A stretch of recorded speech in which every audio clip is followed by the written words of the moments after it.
সংযোগ। দেখবেন মমতা ব্যানার্জি বা ববি হাকিম কথায় কথায় বলেন কি পশ্চিমবাংলা হলো ক্যাপিটাল অফ কালচার। তারপরে আস্তে আস্তে ক্যাপিটাল অফ কালচার তোলাবাজি, দুর্নীতি, কমিউনাল ভাইলেন্স, হিন্দু থাকতে পারবে না, কলকাতা শহরে হিন্দু বিহীন হয়ে যাচ্ছে, সব মারওয়াড়িরা ব্যবসা বন্ধ করে করে নিজের ব্যবসা বড় বাজারে সব দেখুন মুসলমান ভরে গেছে, রোহিঙ্গা মুসলমানরা সব ওখানে ভরে গেছে। মহেশতলা যে জায়গাটা ঘটনাটা ঘটেছে সেটাও আবার রবীন্দ্রনগর নাম আছে। রবীন্দ্রনাথের বাংলায় স্বামী বিবেকানন্দের বাংলার অবস্থাটা কি আছে? পুলিশ নিঃসহায় মার খাচ্ছে। কেন মার খাচ্ছে? পুলিশের কোনো অর্ডার নেই, হাজার হাজার লোককে লেলিয়ে দিচ্ছে এই ববি হাকিম আর ওখানকার বিধায়ক আছে কি মোল্লা নাম আছে, বলছে এটা সামান্য ঘটনা। বুঝতে পারছি না হিন্দু বাংলার হিন্দু, বাঙালি হিন্দু। দেখুন আমি বুঝতে পারছি না যে বাঙালির বাংলার হিন্দু, বাঙালি বাংলার হিন্দু কবে হোশ আসবে? থানার কাছে হয়েছে এই ঘটনাটা, রবীন্দ্রনগর থানার কাছে হয়েছে, 100 মিটারও নেই। ইভেন থানার সামনে যে মন্দির আছে সে মন্দিরটাই ভাঙা হয়েছে। তার মানেটা কি হচ্ছে? তার মানেটা হচ্ছে পশ্চিম বাংলা জেহাদিদের হাতে চলে গেছে। আনসারুল বাংলা যে স্লিপার সেল সারা বাংলা ছুঁয়ে গেছে। বাংলাদেশি জেহাদিরা ও রোহিঙ্গারা যেভাবে পাকিস্তানের চররা থ্রু বাংলাদেশ এখানে এন্ট্রি নিয়ে নিয়েছে মমতা ব্যানার্জির তত্ত্বাবধানে, অনুপ্রেরণায়। মমতা ব্যানার্জি ববি হাকিমে অনুপ্রেরণায় পাকিস্তান প্রায় হতে চলছে। এখনো যদি বাঙালি হিন্দুরা বুঝতে না পারেন তার মানে কি অবস্থায় হবে? দেখো সূত্রপাতের কোন গল্প, সূত্রপাতের দোকান বসানো একটা সামনে অজুহাত দাঁড় করে দেওয়া হয়েছে। আসলে সূত্রপাত হচ্ছে কি কোন হিন্দুকে থাকতে দেওয়া হবে না, পশ্চিম বাংলায় হিন্দুকে থাকতে দেওয়া হবে না মমতা ব্যানার্জি অনুপ্রেরণায়। মমতা ব্যানার্জি হিন্দু ধর্মকে গন্দা ধর্ম বলছেন। আমি আমার দল বিজেপি কে বলবো আপনারা প্রতিবাদ মিছিল যাই করুন করুন, কিন্তু হিন্দুদের পাশে দাঁড়াতে হবে। আমি দলকেও বলবো, আমি নিজেও বলছি, দল ডাক দিক মহেশতলা যেতে হবে। দল ডাক দিক মহেশতলা যেতে হবে।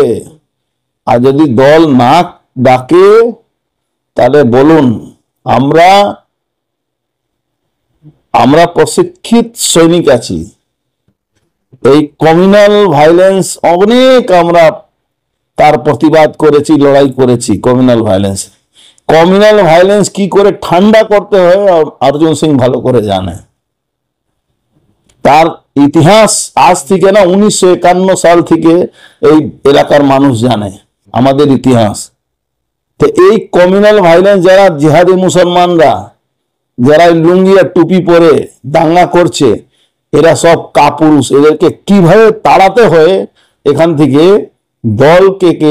দল এই ব্যাপারে চিন্তা করুক, দল এই ব্যাপারে ডাক দিক।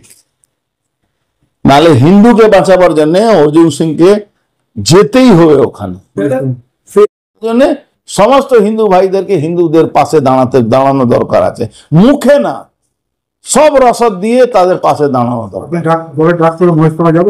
আমি তো বলছি রে বাবা, দল যদি নাও বলে মহেশতলা হিন্দুদের কাছে আমি পাশে আছি, যেরকম রসদের দরকার আছে সমস্ত হিন্দুদেরকে বলবো তাদের পাশে দাঁড়ান।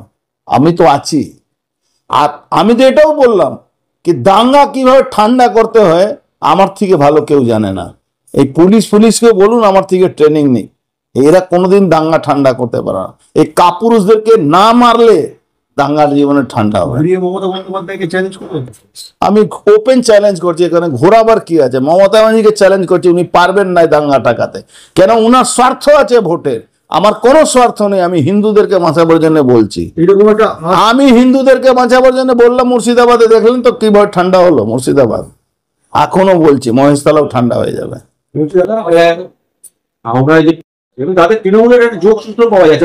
দাদা তৃণমূল সব পাপ করছে, শুধু মমতা ব্যানার্জি দেখতে পাচ্ছে না। আমরা আবার কিছু নেই, যে লুট চলছে, মমতা ব্যানার্জি সরকারি কর্মচারীদের মাইনা দেওয়ার পয়সা থাকবে না। আপনি দেখবেন ইলেকশনের আগে সরকার বেহাল হয়ে যাবে। শ্বেতা খান, আলিয়া খান কি শাসক দলের মদতেই কি বেরিয়ে যেতে পারে? শাসক দলের মদত ছাড়া এখানে আপনি কোন প্রস্টিটিউশন এলাকায় একটা প্রস্টিটিউশন করতে পারবেন না। আপনি বারে যেভাবে আমাদের মাদের বোনদেরকে যেভাবে ওখানে যে রাস্তায় নিয়ে যাচ্ছে এই মমতা ব্যানার্জি, চলে যান ওখানে, আপনি লজ্জায় মাথা হেট হয়ে যাবে, আপনাদের ইচ্ছা করবে না পশ্চিমবাংলা থাকার। বাঙালি হিন্দুরা গিয়ে ওখানে লজ্জায় মাথা নিচে করে থাকতে হচ্ছে। কার বাড়ির মেয়ে ওখানে পাওয়া যাবে কোনো ঠিকানা নেই। উনি লড়ছেন, রাজনৈতিক লড়াই উনি বাংলায় মানুষকে তুলে ধরছেন। আমি রাজনৈতিক লড়াইয়ের সঙ্গে আমি হিন্দুত্বকে বাঁচাবার জন্য মহেশতলা সমস্ত হিন্দুকে সাপোর্ট করার জন্য বলবো, ওই হিন্দু ভাইদের এক একটা ভাই যার বাড়ি ভাঙচুর হয়েছে, এক একজনকে এক একজন হিন্দু সহযোগিতা করুক আর তাদেরকে সমস্ত রকম রসদ যোগান করুক, তাতে লড়াই হবে। এই উচ্ছৃঙ্খলা শেষ কোথায়? এই উচ্ছৃঙ্খলা শেষ 26-এ, যতক্ষণ মমতা ব্যানার্জি থাকবে এই উচ্ছৃঙ্খলা থাকবে। গুজরাতের কাছে সামনে দাঁড়িয়ে মুখকে বলা ববি হাকিমকে শোভা দেয় না। গুজরাতে 500 কিলোমিটার যদি চলে যান একটা চায় দোকান পাবেন না, আড্ডা মারার লোক থাকে না। আর পশ্চিমবাংলা ওই ববি হাকিমের বাড়ির নিচে 4টে চায় দোকান আছে, ওখানে লোক আড্ডা মারে। এটা চাকরিবিহীন একটা রাজ্য, আর ওখানে বিজনেস ব্যবসায় চাকরি। বাংলাদেশ ওনার যে জিহাদিরা যারা ভোট দেয়, ওনাকে যারা ভোট দেয় তারাও গুজরাটে গিয়েই চাকরি করছে, তারাও কিন্তু গুজরাটে গিয়ে চাকরি করছে, ওনার চাকরি করছে না। তো উনি এইসব গুজরাটের জুজু দেখাবেন না। গুজরাট অনেক অনেক অনেক অনেক ভালো জায়গা। পুলিশ অসহায়, পুলিশকে দাঁড়িয়ে থেকে মার খেতে হচ্ছে। এখন পুলিশ মার খাবে। পুলিশ যদি এখনো নিচের তলায়, পুলিশকে আমি বলছি বিদ্রোহ ঘোষণা করো, আইপিএসরা বিদ্রোহ ঘোষণা করো, মমতা ব্যানার্জি বিরুদ্ধে বিদ্রোহ ঘোষণা পুলিশকে করতে হবে, নালে বউ বাচ্চার মান সম্মান মৃত্যু জীবন কিছু বাঁচবে না। বিধানসভার শুভেন্দু অধিকারী আজকে